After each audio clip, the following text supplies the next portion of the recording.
Good evening. Sorry. Good day, everyone. Yeah. Can we all stand for a while? Like just 1 second. Stand. One. Okay, sit down. Thank you. I said 1 second. All right. Thank you very much, MOC.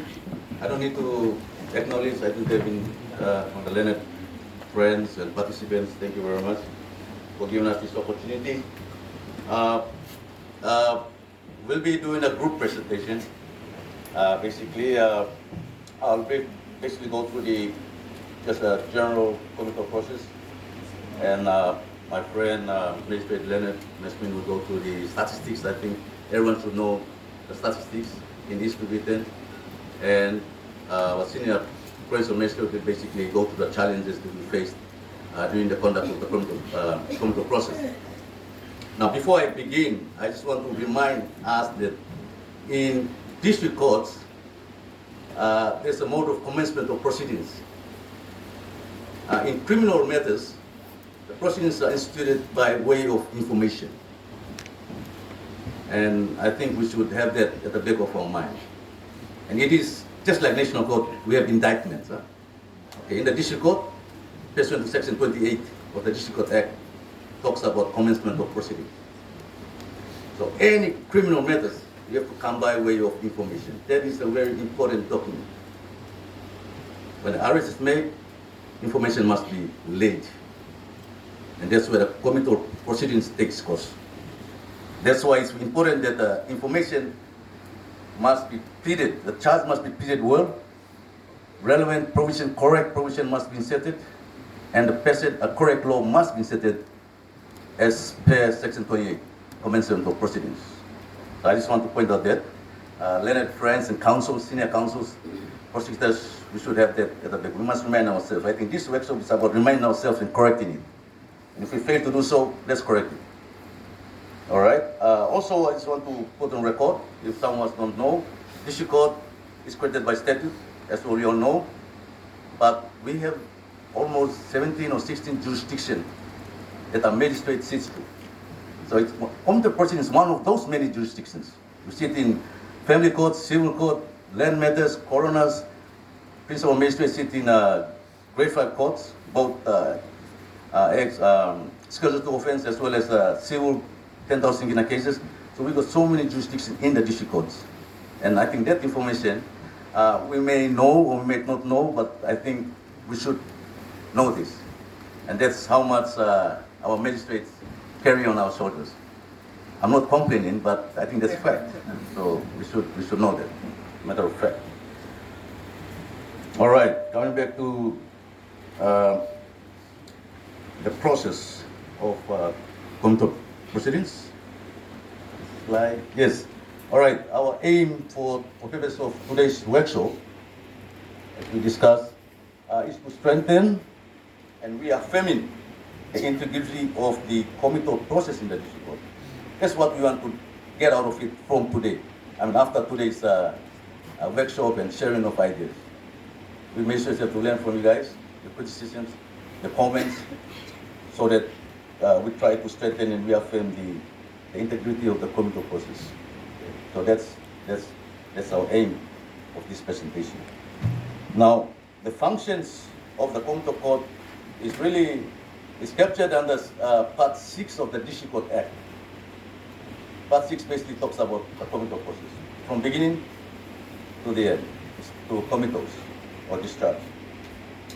Now, committal court, it's up there. I just want to just briefly go through it. It's really a quasi-judicial sort of functions. As soon as the information is laid and the matter is brought before the court, committal court, and the file is ready, main objective is to determine whether or not the evidence contained is sufficient enough to warrant or to commit a person to stand trial in the national court, in the higher court.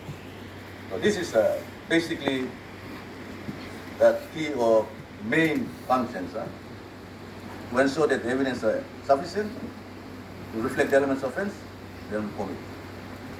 Now, sometimes in my practice or not practice, on the bench, some counsels with due respect, some councils come in, and when the file is ready, they said, Your Worship, we wish to make no case submissions. And I think we must get the wordings correct.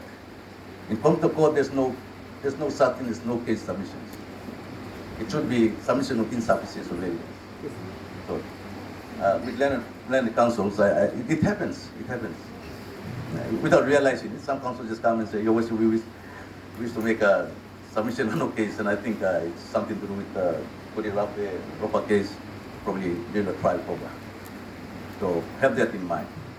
And we'll also have that in our mind as well. So if council comes and say, no case submission, so no, make a submission on whether the evidence content is sufficient or insufficient or not.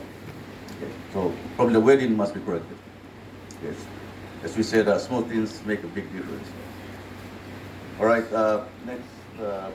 Yep, thank you.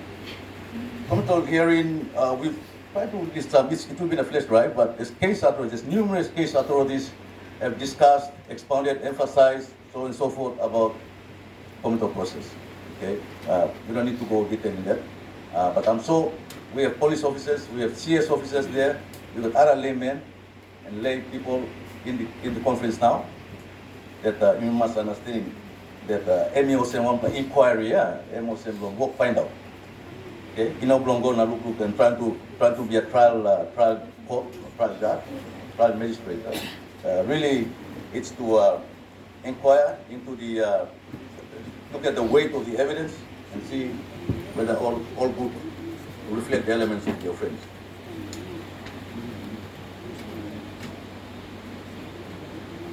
Next slide. All right, the decision to indict by the public prosecutor after committal hearing should not interfere with the courts. That is the duty function of the public prosecutor. Public prosecutors, I think under the public prosecutors, I think functions and duties that have that wide discretion to indict whatever charge they wish to do. Even if the committal court commits a person to a higher court for, let's say, a charge of murder, probably the public prosecutor has that upper hand or a final say under that act and their act to whether to indict on the committal charge or they can indict on the lesser charge. Correct me if I'm wrong. Okay, next. Yes, so it is, as I mentioned earlier, the elements of the charge must be met by the evidence, and there's case authorities, as I said, there's numerous case authorities, but we want to put that in our presentation in the slide, so when it's distributed, it becomes handy to the participants. All right. Next. Yes. All right. This is, I think, important to my mind. Section 94. The court has the duty, the duty of the court to make sure that the evidences, all the documents, exhibits contained in the police file must be legally before it. I'll give an example. Section 94, 1, capital letter A of the District Court Act, it says that a witness statement must have a statement at the end, warning statement. It goes I, so and so forth. Make a statement that is true and nothing but true, and if I'm lying, and this is a very important clause.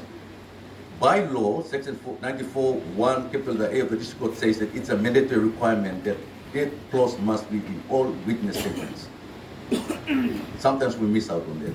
But if you read that sections, 94, 1, capital A properly, it is mandatory.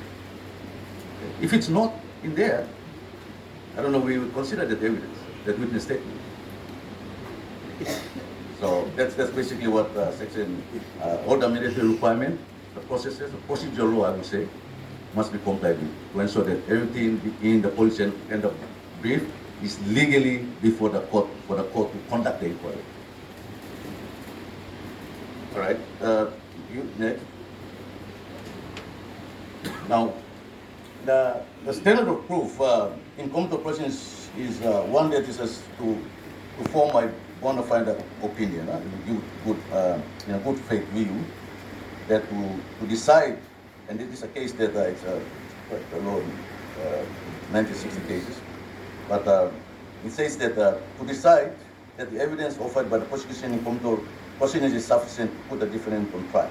The court has only to form a bona fide opinion that there is a sufficient prima facie case against the defendant. One thing I want to point out also is that the presumption of innocence is still maintained. We are not trying to say that the person is guilty or is innocent.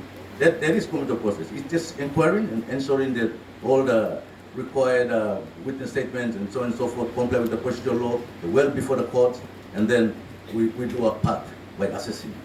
Okay. So a person is innocent from day one, from arrest up until only the competent court finds that person guilty or not. Otherwise, the presumption of innocence under the Constitution must be we must consider it at the back of mind. Innocent one from money walking wrong, you may arrest him, you may talk him, as one finish. A person is right. Okay. So, I think many times we see police arresting a person, we already form an opinion that, I'm rascal. The law doesn't say that. He's innocent until proven guilty, only by a court of competent jurisdiction. So, from the court, we always have that at the back of our mind.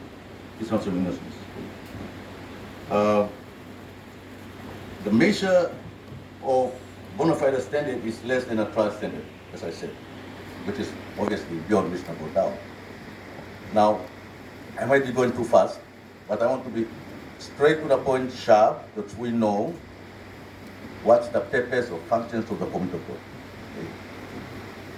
Okay. All the slides will be in the flash drive. Now, in summary, I want to take you all through this. The magistrate's decision is a judicial act, requiring that proper consideration must be given to the matter required by state law. Although it's a quasi-judicial, our decision or ruling to either to strike out or commit, it's a judicial act. The committal proceedings is an investigation into the strength, I'm repeating, but it's emphasizing, strength of the case being mounted by the prosecution, which means including the arrest notices. So it's how best you do your investigation and how best you collect your evidence that will reflect the elements of the offense, and you put them together, you give to the prosecution, and that's when the prosecution serve, and then they tender the filing for the court to conduct its function, its judicial act, to review and analyze or say whether or not the evidence is sufficient enough.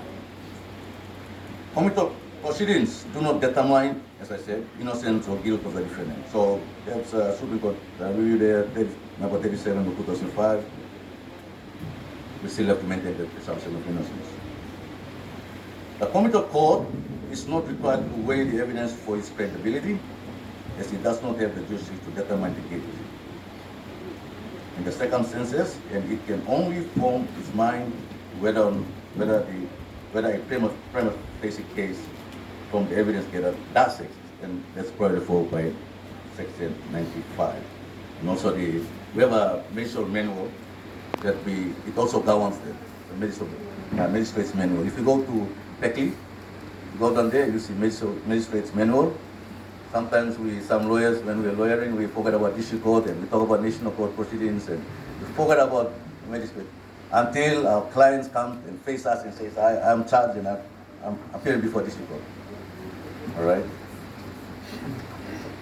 All right, thank you very much. I'll leave it to Mr. Mesmin to get us through the statistics, and then Senior Principal Magistrate will take us through the challenging aspect of our proceedings. Thank you.